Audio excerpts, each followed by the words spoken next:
ഇത് കഥ പറയാൻ വേണ്ടി ജിൻഡോ ഡയറക്ടർ വന്നായിരുന്നു.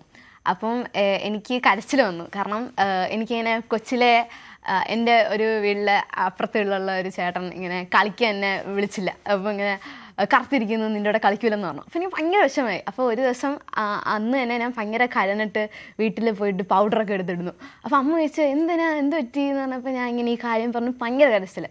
അപ്പം ആ സമയത്ത് ഞാൻ ഭയങ്കര ഡൗൺ ആയി. പക്ഷെ ഇപ്പം ആണെങ്കിൽ I am so happy to be myself. അപ്പം ആ സംഭവം അപ്പം എനിക്ക് അതാണ് തോന്നിയത്. അപ്പം നമ്മൾ ആരാണെന്നുള്ള രീതിയിൽ നമ്മൾ കോൺഫിഡൻ്റ് ആയിട്ടിരിക്കണം. അപ്പം ആ ക്യാരക്ടർ ചെയ്യുമ്പം അമ്പിളി എൻ്റെ കഥാപാത്രത്തിൻ്റെ പേര് അമ്പിളി എന്നാണ്. അപ്പം അമ്പിളിക്കില്ലാത്ത ധൈര്യം, അമ്പിളി ഒരു ഈ കഥയുടെ സംഭവം എന്ന് പറഞ്ഞാൽ അമ്പിളി എന്ന് പറഞ്ഞൊരു കുട്ടി ലോകത്തെ ഏറ്റവും മികച്ച നിറം കണ്ടുപിടിക്കാൻ പോകണതാണ്. അപ്പം കഥ മൊത്തം പറഞ്ഞു.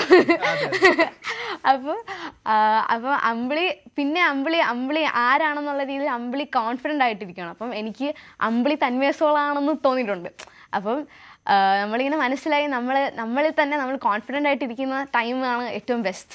നമ്മൾ ഇൻസെക്യൂരിറ്റീസ് വരുമ്പം നമ്മൾ ബീച്ച് ചെയ്ത് നമ്മൾ ഭയങ്കര ഹാപ്പി ആയിട്ടും ഒരു കോൺഫിഡൻസ് ആണല്ലോ. ഇപ്പം എനിക്ക് അങ്ങനെ ഭയങ്കര വിഷമമായിട്ടുണ്ട് ഇങ്ങനെ കറുത്തിരിക്കുന്നു എന്നാണ്. പക്ഷേ ഐ അണ്ടർസ്റ്റാൻഡ് കറുത്തിരിക്കുന്നത് ഭയങ്കര അടിപൊളിയാണ്. അങ്ങനെയല്ല, ഐ എം നോട്ട് ഗ്ലോറിഫൈങ്.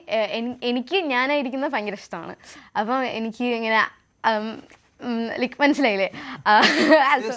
അതെ, ഒരു പക്ഷേ വലിയ സന്തോഷമുള്ളത് ഈ വളരെ കുട്ടിക്കാലത്തേന് ഒരു പക്ഷേ എനിക്കൊന്നും വളരെ തിരിച്ചറിവുള്ളൊരു പ്രായത്തിലല്ല ഈ തന്മയുടെ അവസ്ഥയിൽ ഞാൻ ഉണ്ടായിരുന്നത്. കാരണം നമുക്ക് തിരിച്ചറിയാൻ വലിയൊരു ബുദ്ധിമുട്ടുണ്ടാകുന്ന ഒരു കാലത്തായിരുന്നു. പക്ഷേ ആ സമയത്തും തൻ്റെ നിറത്തിലോ തൻ്റെ ഏതെങ്കിലും സാഹചര്യത്തിലോ വലിയ രീതിയിൽ അഭിമാനിക്കാൻ സാധിക്കുന്ന ഒരു ബാല്യം ഉണ്ടാവുക എന്നുള്ളത് വലിയ കാര്യമാണ്. ഒരു പക്ഷേ ഇത് കേൾക്കുന്ന പ്രേക്ഷകരടക്കം കൈയടിക്കുന്ന ഒരു സ്റ്റേറ്റ്മെന്റ് ആണ് തന്മ ഇവിടെ പറഞ്ഞിട്ടുള്ളത്.